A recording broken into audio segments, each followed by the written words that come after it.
முதலமைச்சர் எடப்பாடி பழனிசாமி சிவகாசியில் இருந்து தேர்தல் பிரச்சாரத்தை தொடங்கி ஸ்ரீவில்லிபுத்தூர், விருதுநகர், அருப்புக்கோட்டை, திருச்சுழி, திருமங்கலம், திருப்பரங்குன்றம், மதுரை உள்ளிட்ட ஊர்களில் அதிமுக மற்றும் கூட்டணி வேட்பாளர்களுக்கு ஆதரவு திரட்டினார். அப்போது பேசிய அவர், தமிழ்நாடு வளம் பெற வேண்டும், தமிழர்கள் நலம் பெற வேண்டும் என்பதற்காகவே அதிமுக வலிமையான கூட்டணியை அமைத்துள்ளதாக அவர் குறிப்பிட்டார். அதிமுகவோடு இன்றைக்கு எல்லா கட்சியிலும் ஒன்றாக இணைந்து மக்களை சந்திப்பதால அவர்களுக்கும் தமிழ்நாட்டு மீது அக்கறை கிட்டது. ஆகவே மத்தியில் ஆட்சி வருகிற பொழுது தமிழ்நாட்டுக்கு தேவையான திட்டங்கள் வரும், தமிழ்நாட்டுக்கு தேவையான நிதிகள் கிடைக்கும், தமிழ்நாடு வளர்ச்சி அடையும். அதுதான் நம்முடைய நோக்கம். தமிழ்நாடு வளம் பெற வேண்டும், தமிழ்நாட்டு மக்கள் நலமோடு இருக்க வேண்டும், அனைத்து திட்டங்களும் கிடைக்க வேண்டும், மக்களுக்கு அடிப்படை தேவைகள் முழுவதும் நிறைவேற்ற வேண்டும். அதுவே எங்களுக்கு லட்சியம். அதற்காக நாங்கள் கூட்டணி அமைச்சு நாங்கள் இந்த தேர்தலை சந்திக்கிறோம். அதிமுகவின் தேர்தல் பிரச்சாரத்திற்கு கூட்டமே வருவதில்லை என்று ஸ்டாலின் கூறும் புகாரை சுட்டிக்காட்டிய முதலமைச்சர், பிரச்சார கூட்டத்தில் பங்கேற்றுள்ளவர்கள் எழுப்பும் முழக்கம் ஸ்டாலினின் செவியை கிழிக்கும் அளவுக்கு இருக்க வேண்டும் என்றார். அதிமுக நிர்வாகிகள் போராட்டத்துல கூட்டம் இல்ல, கூட்டணி கட்சி தலைவர் போராட்டத்துல கூட்டம் இல்ல, முதலமைச்சர் அவரே இடத்துல பேசுறாங்க. இங்க போடுற சத்தம் ஸ்டாலினோட செவியை கிழிக்கும்.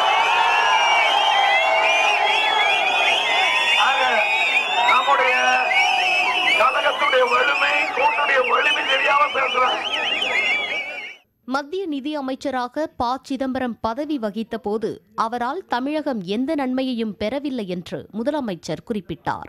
மத்தியிலே நிதியமைச்சராக இருந்து கூட தமிழ்நாட்டுக்கு தேவையான நிதியை ஒதுக்காமல் தமிழ்நாடு எந்த ஒரு புதிய திட்டங்களும் காணாமல் ஒரு நிலை ஏற்பட்டது மத்தியிலே காங்கிரஸ் இருந்த ஆட்சி காலத்திலே. ஆகவே மத்தியிலே அவர்கள் எப்பொழுது ஆட்சிக்கு வந்தாலும் தமிழகத்தை மறந்து விடுவார்கள். திமுக ஒவ்வொரு தேர்தல் போதும் தேர்தல் அறிக்கை வெளியிடுவார்கள். அந்த தேர்தலோடு அந்த தேர்தல் அறிக்கை முடிவுக்கு வந்துவிடும். மீண்டும் அடுத்த தேர்தல் வருகின்ற பொழுது ஒரு புதிய தேர்தல் அறிக்கையை வெளியிடுவார்கள். மக்களை குழப்பி தேர்தல் அறிக்கை மூலமாக கவர்ச்சிகரமான திட்டங்களை அறிவிப்பது போல் இருக்கும். ஆனால் அது ஒரு திட்டம் கூட அவர்களால் இதுவரை நிறைவேற்றப்பட்டது கிடையாது. சிவகாசி பட்டாசு தொழிலாளர்கள் உரிமையாளர்களுக்கு ஏற்பட்டுள்ள பாதிப்பை போக்க தமிழக அரசு உறுதியான நடவடிக்கை எடுக்கும் என முதலமைச்சர் உறுதியளித்தார். இந்த பகுதி பட்டாசு தொழில் நிறைந்த பகுதி.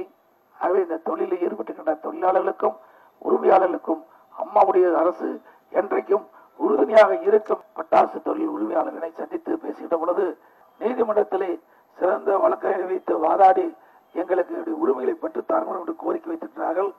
நாங்களும் நல்ல சிறந்த மூத்த வழக்கறிஞரை உச்ச நீதிமன்றத்திலே வாதாடுவதற்காக அரசின் சார்பாக வைக்கப்பட்டிருக்கிறது. அவர் வாதாடி உங்களுக்கு நியாயத்தை பெற்றுத் தருவார்கள்.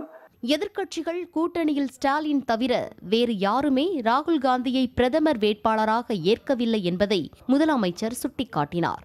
ஆனால் மோடிதான் பிரதமர் என்பதை அறிவித்துவிட்டே தாங்கள் மக்களை சந்தித்து வருவதாக அவர் கூறினார். தமிழ்நாட்டில் ராகுல் காந்தி பிரதமர் ஆகும்னு ஸ்டாலின் சொன்னார். ஆனா உத்தரப்பிரதேசத்துக்கு போனா சரி, மேற்கு வங்காளத்துக்கு போனா மம்தா பானர்ஜி அங்க எதிர்கட்சி எல்லாம் அழைச்சு அந்த முதலமைச்சர் எல்லாம் அழைச்சு அங்க ஒரு மிகப்பெரிய கூட்டத்தை கூட்டினாங்க. அந்த இடத்துக்கு போய் ஸ்டாலின் பேசும்போது எங்களுடைய கூட்டணிகள் எல்லாம் தேர்தல் முடிந்த பிறகு பிரதமரை தேர்வு செய்யும், நீ ஜெயிச்சா தானே பிரதமரை தேர்ந்தெடுக்க முடியும்.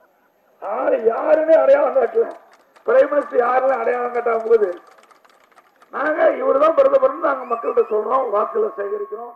12,000 கிராமங்களுக்கு இன்டர்நெட் இணைப்பு வழங்கும் திட்டம் செயல்படுத்தப்பட உள்ளதாக கூறிய அவர், இதன் மூலம் கிராம மக்களும் உலக நடப்புகளை உடனுக்குடன் அறிந்து கொள்ள முடியும் என்றார். பேசி பேசி மக்களை ஏமாத்தி காலம் மாறி போச்சு.